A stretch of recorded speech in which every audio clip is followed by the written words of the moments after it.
Hey guys, how's it going and welcome back for another Total War video with the Terminator. In this video, I'm going to show you something very special, a mod that lets you play 12 different campaigns from 900 AD to the 1500s, with dozens of new factions, characters, hundreds of new units, and some new campaign mechanics as well, all to bring these different eras to life. But best of all, the final campaign is set in 1547, and the campaign map spans the entire world. So you can play as Spain with its many territories in the Americas. You can play as the mighty Ottoman Empire knocking on Europe's door, or you could play as the Ming Dynasty, the Mughal Empire, and even as far east as the Japanese Shogunate. ERAS Total War for Medieval 2 is an absolute beast of a mod, and for the last couple of weeks since I first discovered it, I have really been loving my campaigns. Today, I'm going to show you exactly why, with all the campaigns it comes with, all the features and factions and units, and by the end, I guarantee you will have no choice but to check it out.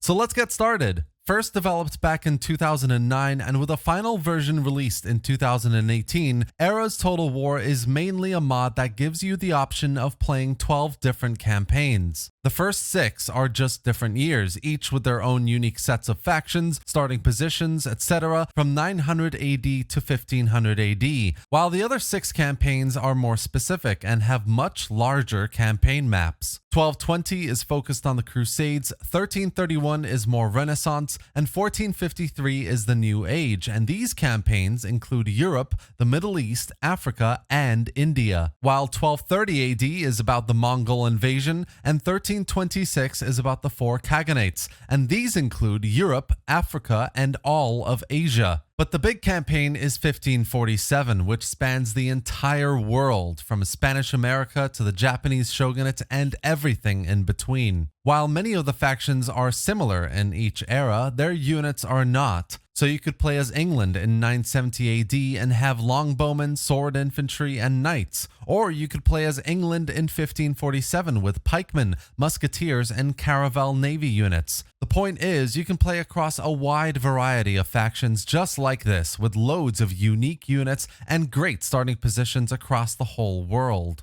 None of this is really that massively groundbreaking, but the point is the scope and scale of the whole thing. You could start off as the Japanese in 1547 and start expanding west to come up against the Ming Dynasty. Maybe you defeat them, taking over China, and keep heading west until you come across the Ottoman Empire, and then keep going until you've taken over all of Europe. Or maybe you're the Ottomans and instead of stopping at Vienna, you take over Europe and then go across the Atlantic to challenge Spanish America. It's this sandbox-style Total War gameplay where you can pretty much do whatever you want that makes this mod absolutely fantastic. There's honestly not a whole lot of depth to it, but the variety of buildings and units, the sheer number of settlements across the map, and the different factions you come across all make you feel like you're playing a massive world Total War. That's what it's really about here. You take a faction like the Japanese or Tibet or the Holy Roman Empire and you just run with it. Now, all that being said, there are a few things worth noting that is kind of a shame in my book. The Americas and Africa barely have any factions despite the whole continents being there. I think the modder could have at least added a few more settlements and made them anything other than rebels.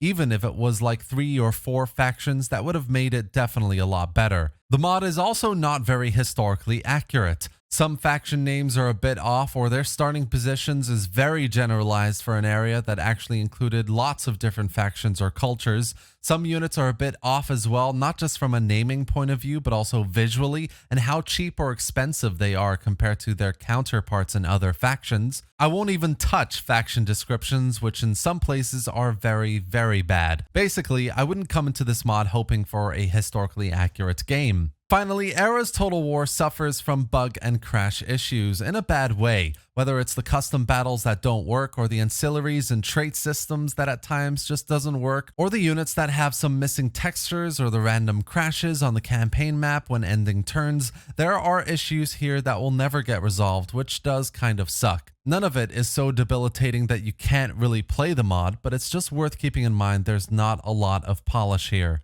Now, I wouldn't exactly say all of these issues are just forgiven because the mod is fun regardless. It is so much fun, don't get me wrong, but part of me wishes it had gotten like 3 more years of development to make things a bit more stable and to make things slightly more historically accurate.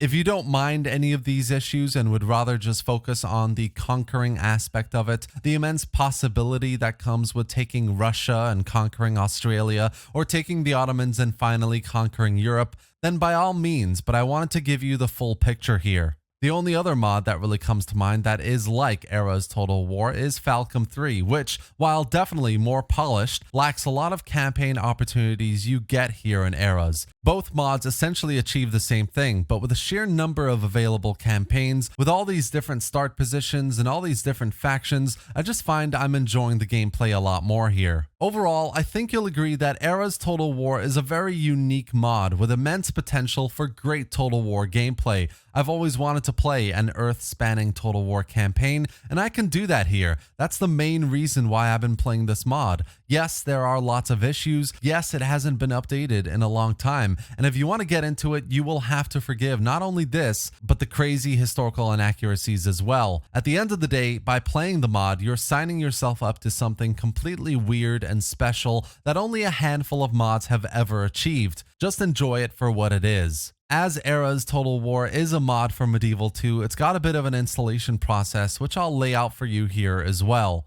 Download ERAS 2.3.7 and make sure you have 7-zip installed as well, which I've linked below in the video description. Right-click on the file and select Cut from the menu. Then open Steam and right-click on Medieval 2. Select Properties, select Local Files, and select Browse Local Files. This will open a window which shows you exactly where Medieval 2 is installed. All you need to do is right-click on the empty space here and select Paste. Then all you need to do is just right-click on the file and extract here. To play the game, you need to go into your Medieval 2 folder and click on the ERAS Total War Conquest.bat file. This will bring up a console window like this, and here you just pick a number for whichever campaign you want to play. And that's it for today, guys. ERAS Total War is a pretty unique mod that lets you do some weird and awesome things, and for the last couple of weeks, I've been really enjoying it. I wanted to showcase it today because I think you might too. I've dropped a link to the ModDB page below, and per the install instructions we just went through, you should have everything you need to get right into it. But if you have any questions at all or any thoughts, drop them in the comment section below.